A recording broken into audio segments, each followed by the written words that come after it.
Phùng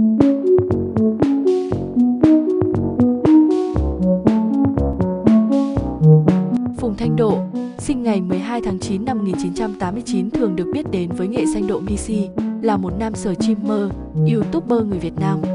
Khởi đầu sự nghiệp với tư cách một streamer trong các trò chơi điện tử, anh được khán giả yêu thích và quan tâm tới bởi tính thẳng thắn, thoải mái và vui vẻ. Với tầm ảnh hưởng trong giới trò chơi trực tuyến và có một lượng người theo dõi lớn, Độ Missy cùng Piu Piu, Virus, Semesis được mệnh danh là bốn tứ hoàng streamer Việt Nam. Anh hiện đang là một streamer đình đám bậc nhất tại Việt Nam với lượng người hâm mộ đông đảo và hùng hậu.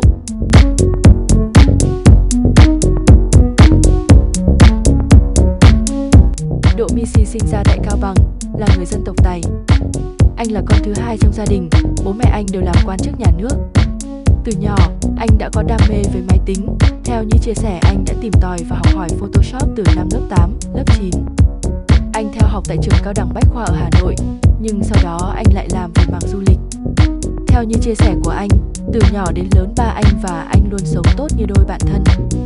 Sau quãng thời gian anh lên Hà Nội làm việc thì nghe tin ba anh mới tự tử từ anh trai của mình. Chưa hết bàng hoàng thì đến chuyện ba anh có con với một người khác. Đây chính là cú sốc lớn nhất trong cuộc đời của anh. Anh lập tức trở về nhà, nhưng mọi chuyện còn tệ hơn mức như thế. Độ Missy chia sẻ khi biết ba anh muốn bỏ gia đình và đi tiếp với người phụ nữ khác.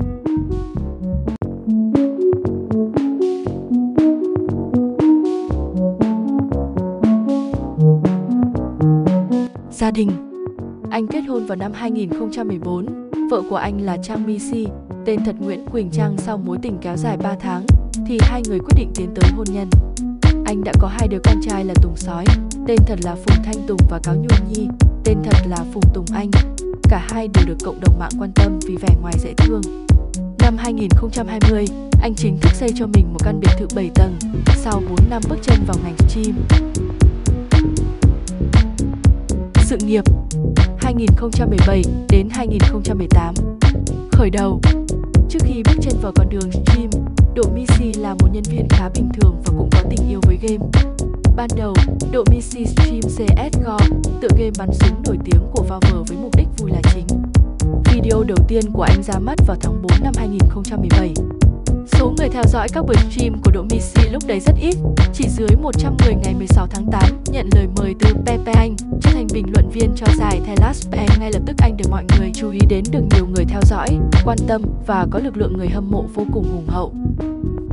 2018, nay, đột phá và nổi tiếng. Một thời gian sau, anh sáng lập ra đội tuyển thể thao điện tử Zephyr Gaming với bộ môn thi đấu chủ yếu là PUBG. Đội hình này cũng là cái tên lớn, có tiếng tăm trong giới gaming Việt Nam khi gặt hái được nhiều thành tích và liên tục gặt hái thành công tại các giải PUBG toàn quốc cũng như quốc tế. Đây là một bước ngoặt lớn và cũng là một thành công đáng nể của Độ Missy.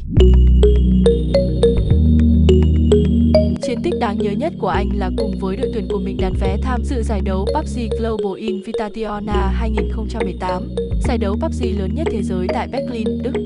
Tại giải đấu này, đội tuyển Zephyr Gaming đã đem lại một chiến tích để đời khi có một lần đạt hạng nhất tại chế độ bắn góc nhìn thứ nhất.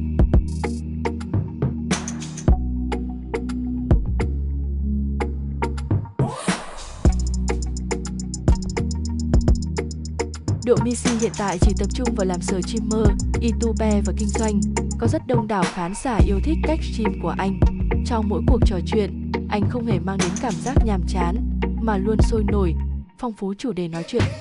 Anh có tính cách chân thật, thẳng thắn, nhiều câu nói mang tính thương hiệu, mang lại tiếng cười và sự lầy lội trong những buổi stream. Mặc dù vậy, anh thường sử dụng những từ ngữ thô tục, không phù hợp với chuẩn mực, khiến những đối tượng nhỏ tuổi khi theo dõi dễ bị ảnh hưởng.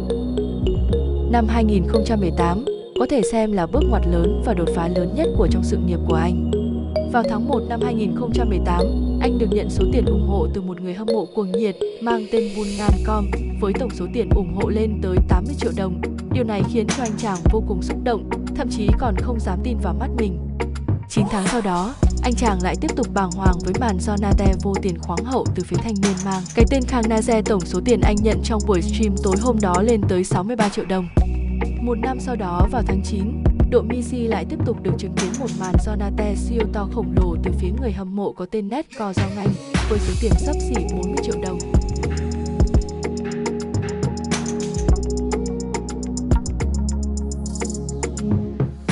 Năm 2020 là một năm thành công rực rỡ đối với anh chàng. Trong khi cả thế giới phải gồng mình với đại dịch Covid-19, điều này khiến mọi người phải tự cách ly và bắt buộc ở nhà. Đây có thể xem là thời điểm vàng của ngành streaming, nhu cầu giải trí của mọi người ngày một tăng. Điển hình, trong những buổi stream trong thời đại dịch Covid-19 của anh chàng đã thu hút con số lên tới hơn 100.000 người xem. Buổi stream ngày 19 tháng 8, Độ Missy đã lập kỷ lục lượt người xem trực tuyến khi làm vlog giới thiệu nhà mới. Lượng người xem trực tiếp chạm đỉnh điểm lên tới hơn 242.000 người, gấp 6 lần sức chứa sân vận động Mỹ Đình.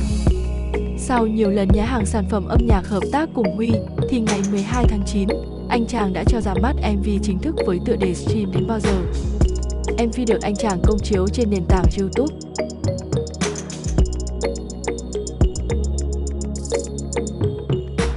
MV đã thu hút hơn 281.000 người xem trực tuyến. Sau 3 ngày phát hành, thì MV Stream đến bao giờ của Độ Missy vươn lên chiếm lĩnh ngôi vương trên top 1 trên YouTube Việt Nam. Cuối năm, anh tiếp tục nhận về tin vui với 2 giải thưởng từ YouTube. Theo đó, Độ Missy lọt top 10 nhà sáng tạo nổi bật nhất năm 2020 và MV Stream đến bao giờ cũng trở thành top 10 MV ca nhạc nổi bật của năm. Vào ngày 22 tháng 1 năm 2021, Độ Missy tham dự Nimod Gala do Nimod tổ chức tại thành phố Hồ Chí Minh. Tại buổi lễ, anh đã xuất sắc chiến thắng giải đặc biệt tại hạng mục streamer xuất sắc. Đồng thời, tập thể Z Gaming do anh sáng lập cũng vinh dự trở thành tập thể xuất sắc nhất.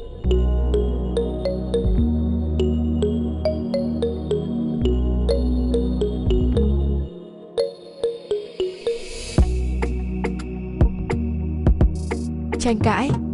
Vào ngày 17 tháng 9 năm 2020, VTV phát sóng phóng sự về hành vi của streamer văng tục trên mạng, gây ảnh hưởng tiêu cực đến những đối tượng nhỏ tuổi.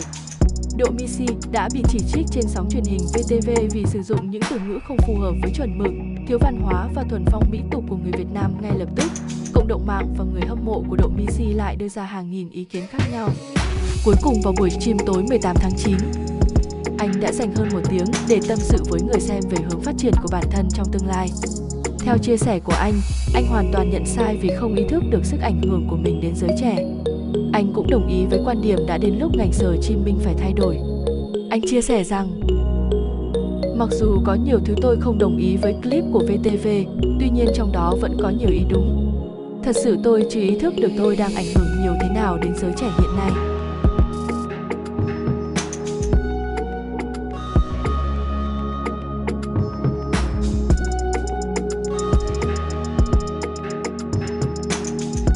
Sau vụ việc, anh cũng đã cảm ơn nhà đài VTV vì đã cho anh có một lý do để thay đổi bản thân. Trong bản tin VTV 24 công chiếu ngày 19 tháng 9, biên tập viên Việt Hoàng đã lên tiếng cảm ơn Độ Missy vì anh đã biết nhận sai và thay đổi bản thân theo một hướng tích cực hơn. Mới đây, Độ Missy đã bày tỏ thái độ bức xúc khi hình ảnh của anh được một số trang tin mạng sử dụng cho bài viết về một cá nhân bí ẩn đóng thuế tổng cộng 23 tỷ đồng trong năm 2020. Anh chàng chia sẻ mình thực sự không có số tiền lớn như vậy để đóng thuế và mong các trang tin mạng đừng lôi mặt của anh lên để người ta hiểu nhầm anh là người đi đóng thuế. Không chỉ dừng lại ở đó, anh chàng còn thẳng thắn tiết lộ sự thật phũ phàng về lầm tưởng làm YouTube kiếm tiền tỷ tại Việt Nam.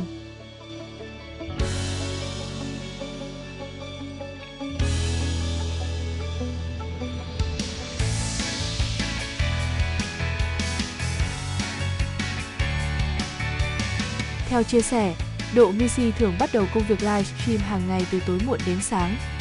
Thu nhập của anh đến từ tiền donate trong các buổi streaming, doanh thu từ ship ho, quảng cáo trên các nền tảng. Ngoài ra, Độ Missy còn nhận được nhiều hợp đồng tài trợ đến từ các nhãn hàng nổi tiếng và vẫn là người sở hữu thương hiệu Dì Phan Gaming. Chỉ tính riêng nền tảng YouTube, Độ Missy có thể bỏ túi tối thiểu 17.000 USD mỗi tháng, theo thống kê của Soalaze. Hiện tại, Độ Missy đang có hơn 3,4 triệu subscriber trên kênh YouTube, fanpage Missy Gaming cũng có hơn 3,3 triệu follow và một group với khoảng 1,5 triệu thành viên sinh hoạt thường xuyên.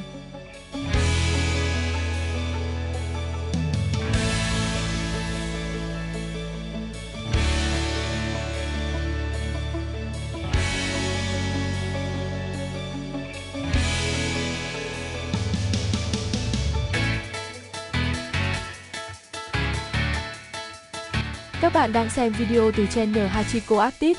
Nếu thấy video hữu ích, Hãy ấn like và đăng ký để ủng hộ kênh. Đó là động lực lớn giúp chúng mình ra thêm những video mới. Hoặc còn thời gian, hãy click xem tiếp các video trên channel này nhé. Cảm ơn và chúc các bạn một ngày tốt lành.